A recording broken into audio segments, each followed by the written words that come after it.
Top 10 fighters in Dana White Contender Series, Season 9. I see my haters proud of me now. When I'm around, it's all smiles. I took over my whole town. I'll kick this list off. This list is going to be a mixture of how I felt about their performances and how I feel like they're going to do in the UFC in terms of being a prospect, UFC contenders, top 10, top 15 type of guys. So with that being said, let's look at the honorable mentions I got. Some really good fighters on this list, so that means my top 10 is a really good list to me. But with that being said, number 10 on my list is Mr. Rat Garbage, and I think the oldest fighter on this list, Mandel Nalo.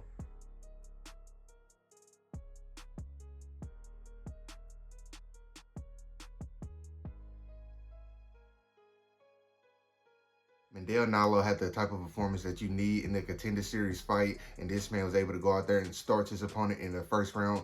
Being 36 years old, I think you ultimately have to have a finish inside the first round or inside the first 2 rounds on the Contender Series for you to get a contract, and Mandel Nalo was able to do that. At 6 foot, 155 pounds, lightweight, should be a very, very fun prospect size for him, and I can't wait to see what he does in the UFC. I was able to book him a fight in 2025. That man took almost 0 damage in his Dana White Contender Series fight, but he might have been hurt. I'm not 100% sure why we didn't see Mandel Nalo again, but at the top of 2026, I can't wait to see him. What did you guys think about his performance, and what do y'all think about him overall? Let me know. In number 9 on my list, we probably have one of the bigger comebacks in Dana White Contender Series history. This man got dropped multiple times in the first round and was able to rally back and get a violent, super violent second round finish over his opponent, and we are talking about Mr. Marwan Rahiki.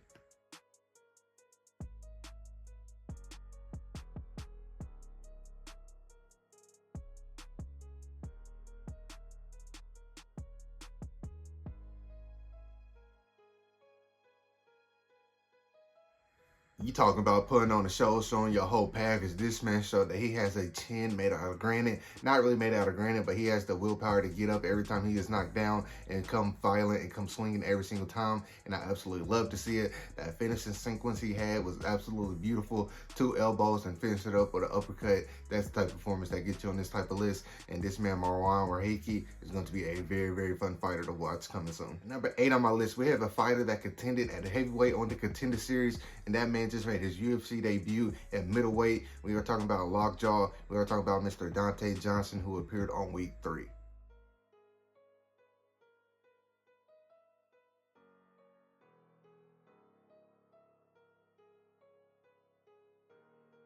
Dante Johnson took this fight on short notice against a towering heavyweight, and none of that mattered because he said, you know what, I'm going to go in here, I'm going to throw bombs. If he hits me, he hits me. It doesn't really matter, and he did exactly what he thought he was going to happen. He caught him with a first round right hook from hell. I'm pretty sure it's a right hook. He caught him with multiple hands from both sides, so either one of them can be correct. This man is a very, very violent guy, and he just made his UFC debut at middleweight, like I already said, with a successful win over Cedric Dumas. So this man's career should be very, very fun. Looking forward to, as he has power to knock out heavyweights, and he has a 7-0 start to his MMA career. At number 7 on my list, we have a fighter who would have broke a UFC record if this fight was in the UFC. We have Mr. Magomed Zayunukov.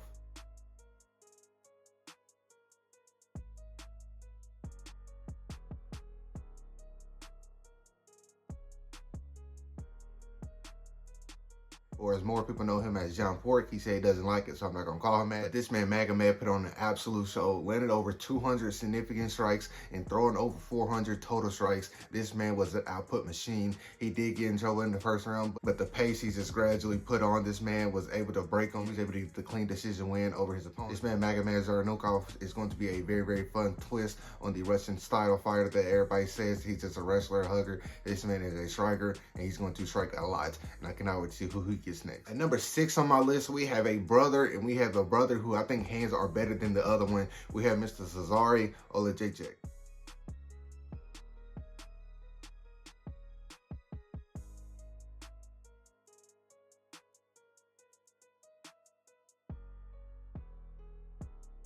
The 25-year-old brother of Michelle Olejejczyk. This man, Cezary, hands looked elite, fast, and they looked like every time he threw something, it connected, and it could have put his opponent out.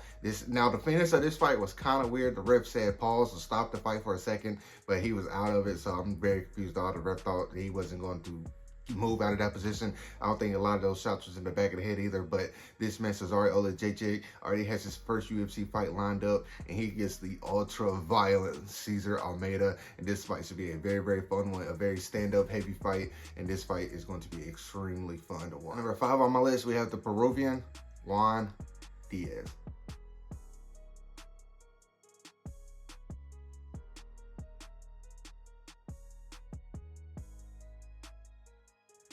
Juan Diaz probably had one of the more tougher challenges on the Contender Series. This man fought a former championship contender of one championship, and he was able to put that man out with a beautiful, gorgeous spinning elbow. But besides that, leading up to the finish, that man was willing to stay in the pocket and trade bombs with this man cool. And this fight was extremely fun to watch. And I think John Diaz is going to be one of those fighters that we come and watch in the next couple of years and be like, I don't care who he's fighting. It says Juan Diaz in the marquee. I'm turning it on and I'm going to be entertained. Who do you guys want to see Juan Diaz fight next?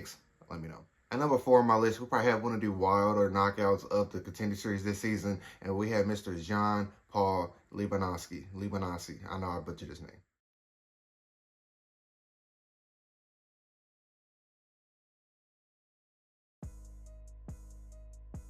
This man JPO hit him with a head kick, stunned him, froze him in place, and then ran up and hit him with a right hand that absolutely floored him. JPL is a champion BJJ practitioner, and this man said he has fallen in love with the knockout, and I cannot wait to see what this 170-pound man does next, because I think he's going to be one of the UFC or Dana White Contender Series alum that make a lot of noise in the welterweight division. What do you guys think? Let me know. At number 3 on my list, we have Emmanuel Rodriguez.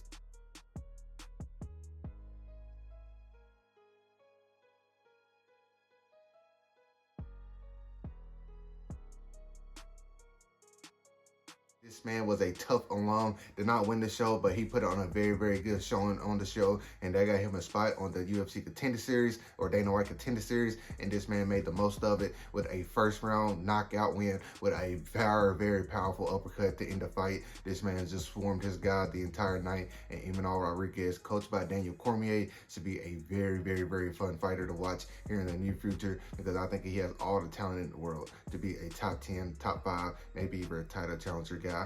Now, these last 2 people on the list, these 2 guys, I feel like will make a run in the top 5 bare minimum. At number 2 on my list, I have Mr. Basinger Serkayev.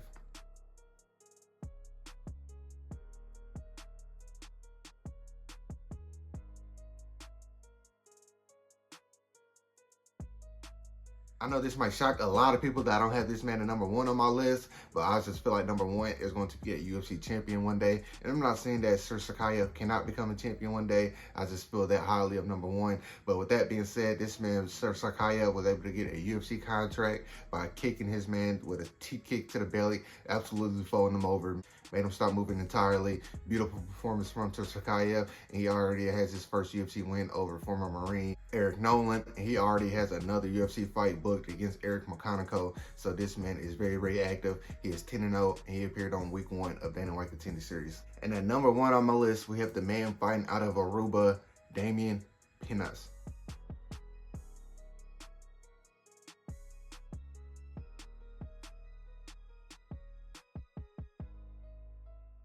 The Baby Yaga is 8-1 with all 8 of his wins coming by finish. I know that I said I don't really like putting 2 green guys on top of my list, but this man is 23 years old. He is 8-1, and his 1 loss came from a DQ, and it looked like everybody this man touches just seems to falter over and fall down extremely fast. Damian Pinas, I think he has potential to be a UFC champion one day. He's 23 years old, and I think he's got nothing but time to grow, especially being in the UFC this young. He's going to fight some tough prospects, and he's going to fight some tough contenders in his UFC career. But what did you guys think about my list? What do y'all think I should leave off? What do y'all think should be higher? Let me know down below in the comments. And like always, if you enjoyed the video, please make sure you like, comment, subscribe. Be good people. Peace.